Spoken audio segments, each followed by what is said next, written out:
Hello everybody, my name's Sadie. Today I'm going to be talking about climate change and the coral reefs and how climate change has deeply affected the coral reefs and how pollution factors into it and how climate change affects the rain patterns, storm patterns, precipitation,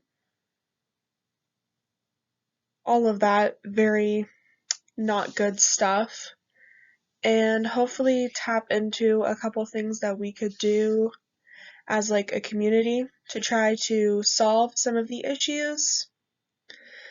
So let's get into it. So the original question that I was prompted to answer, I'm just going to read the slide here. Describe the natural conditions necessary for the growth of the coral reefs and identify the places in the world where major coral reefs are located. Explain how climate change can damage reefs and describe the resulting ecological and economic damage. Identify other factors that may have been damaging reefs in recent years, and if possible, compare their magnitude of their effects to the effects of climate change. There are a lot of areas to cover with this question because a lot of a lot of climate change has happened and it is very damaging to just about everything, especially the ocean, and I really want to make everybody understand the depth and the danger of what is going on. And this question and all the points I'm gonna hit will hopefully show and explain why this is so serious, especially because of the coral reefs and what they do to the environment and what they give us, and especially economic factors. There is a lot of economic stuff that the coral reefs give that I didn't know about before I started. So I'm pretty excited to explain what I figured out. So now I wanted to talk about the major coral reefs and where they're located. When Personally, when I start thinking about coral reefs, my mind immediately goes to the Great Barrier Reef in Australia, but there are many more coral reefs that I didn't even know about. So obviously for number one, I put the Great Barrier Reef in Australia because it's the most common and many people know about it. And then the Red Sea Coral Reef is located from Israel, Egypt, and Djibouti. And then number three is the New Caledonia Barrier Reef in the South Pacific Ocean, the Mesoamerican Barrier Reef in the Atlantic Ocean, the Florida Reef, which is the United States, it's in Florida, the Andros Coral Reef, which is located in the Bahamas, and the Saya de Maha, which is located in the Indian Ocean. Other major coral reefs that I was not able to find the name of are located in South Asia, East Asia, Oman, and the Western Indian Ocean. There are so many coral reefs that are being affected by the climate change, and it's important to be able to get out ahead of it and try to solve the issue before it gets any worse. Coral reefs are meant to be very colorful and beautiful, and it is sad to see that climate change has affected them so deeply to the point where they expel their microorganisms that give them such the beautiful color.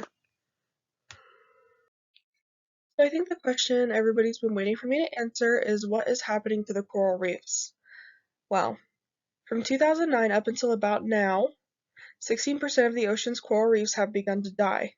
The main cause, of course, is being climate change, but pollution can also not be forgotten from the issue because pollution causes for very muddy waters and just algae bloom, it definitely clouds up the water, which keeps the coral reefs from getting the sunlight it needs. And without the sunlight, the coral reefs don't thrive and they miss out on very valuable oxygen that keeps them growing. As the ocean gets warmer, the reefs are unable to adapt at a speed fast enough to survive. Scientists have been working very hard to try to find a way to get the reefs to adapt and overcome the warmer water. But because they're all spread out on such a large scale, it's very hard to keep it all under control. And if we could get the coral reefs to adapt to the warmer waters, then we wouldn't have to worry about them going through the process called ocean acidification,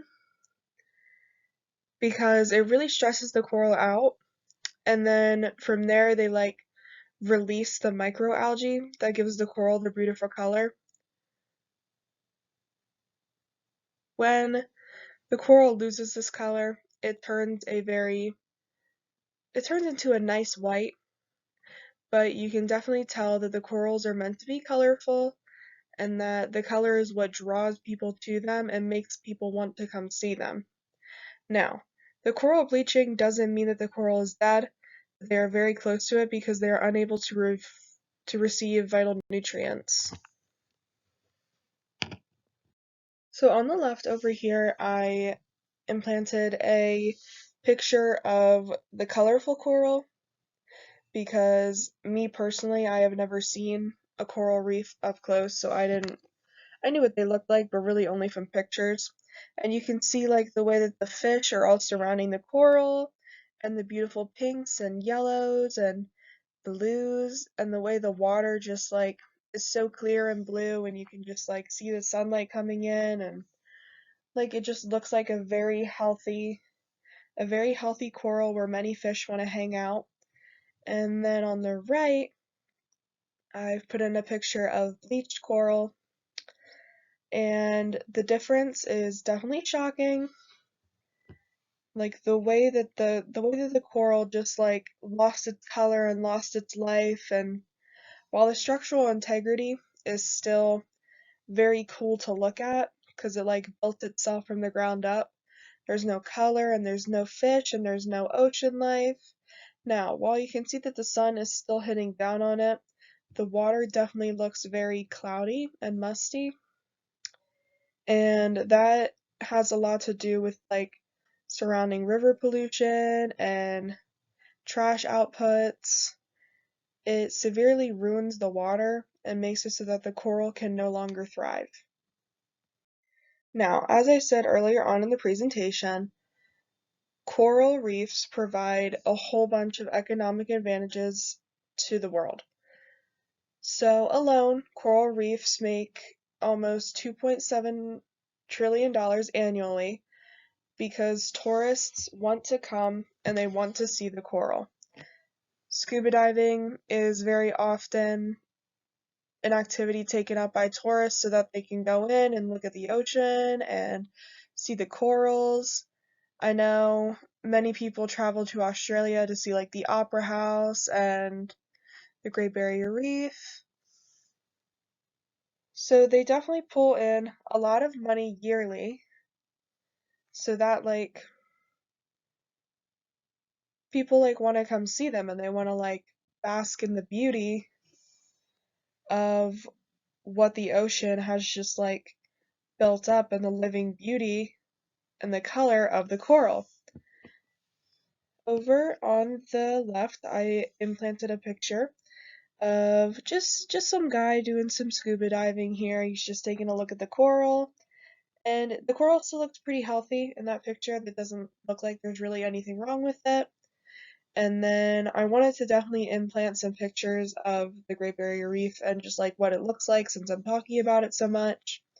So the one in the middle is just an overhead shot of the Great Barrier Reef, and you can see on the right side of that picture, there is a lot of very nice coloring over here of the reefs. And then unfortunately, there has been a lot of bleaching going on in the Great Barrier Reef, so I also put a picture in of what it looks like as it's bleaching in Australia. And I think it's still pretty cool to look at, but you can definitely tell that it's super white and it is supposed to have color, and that in its past life it had a very vibrant look to it. I definitely wanted to look into more economic issues of the coral. So when the coral bleaches and loses the color, the structural integrity is still very beautiful and very interesting, but it's not super pretty to look at. Like it just kind of looks like white sticks. And in the past pictures I've pulled up of the coral reefs, they're supposed to have a nice color to them and a nice healthy look to them. And unfortunately, the white coral just really doesn't have that look. The reefs draw in a ton of tourists every single year, and they also help with fishing by attracting the fish to the coral for food. As the reef gets more visitors, people also come to look at the fish and the tropical fish that might not be able to be seen here in the United States or other parts of the world. So there's definitely an economic advantage when it comes to like fishermen. When the reefs die, they lose their appeal, as well as the people that would travel to come see them. As people are traveling, I believe they would still stop in to look and see, just to like look at years past and how it's impacted the coral and what has happened, but they definitely wouldn't pay as much money to come view them because they know that the coral has started to lose its luster and the color that made them interesting in the first place. To move past economic impacts, I wanted to move more into the ecological effect of the dying corals and what the world has done to the corals and just like how the climate change has changed the way the corals look and especially their structure. So when the ice around the ocean begins to melt, it causes for the sea levels to rise. And as the sea levels begin to rise, there's changes in frequency of tropical storms as well as the strength.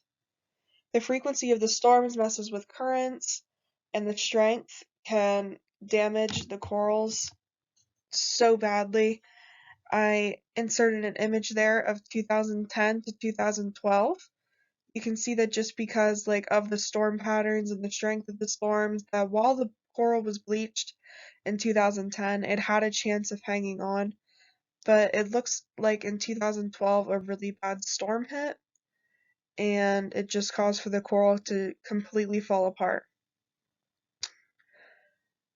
Another very large concern is the change of ocean circulation patterns. As the ocean currents flow, it moves around the warm and cold water to make sure the warm water doesn't just stay in one place. If warm water is constantly hovering above the corals, they will not be able to receive the nutrients they need and it will stress them out and it will also cause for more coral bleaching, which was the original problem in the first place.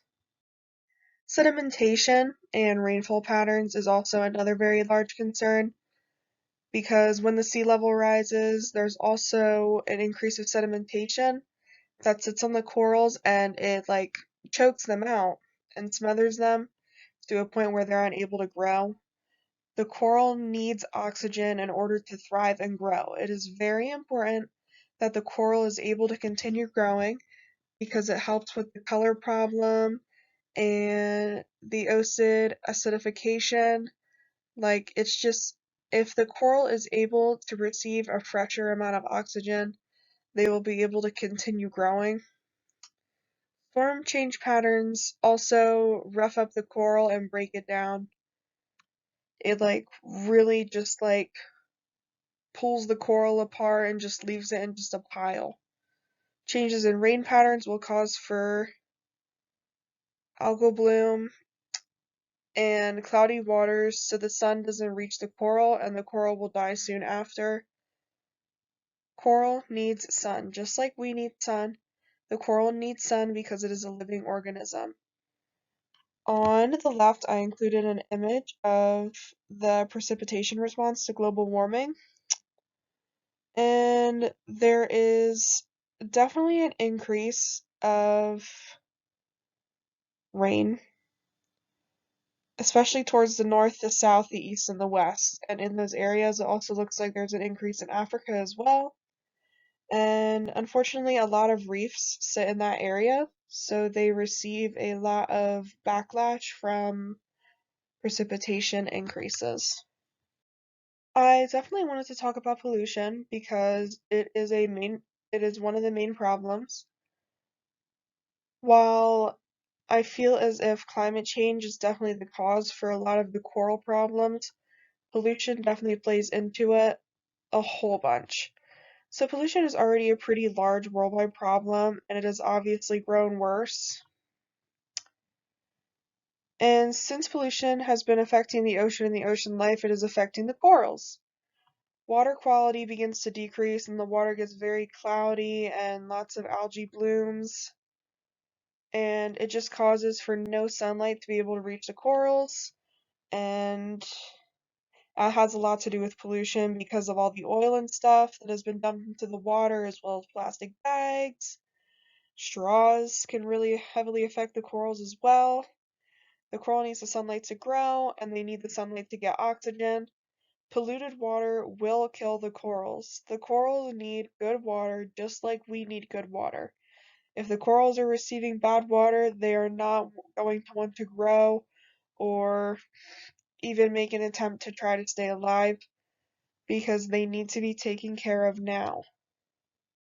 I just wanted to say to please try to do your part to protect the coral reefs as well as other land, air, sea organisms because we want to keep everything looking bright and beautiful for many more years to come, so that way we can protect our planet and everything it means to us. Thank you.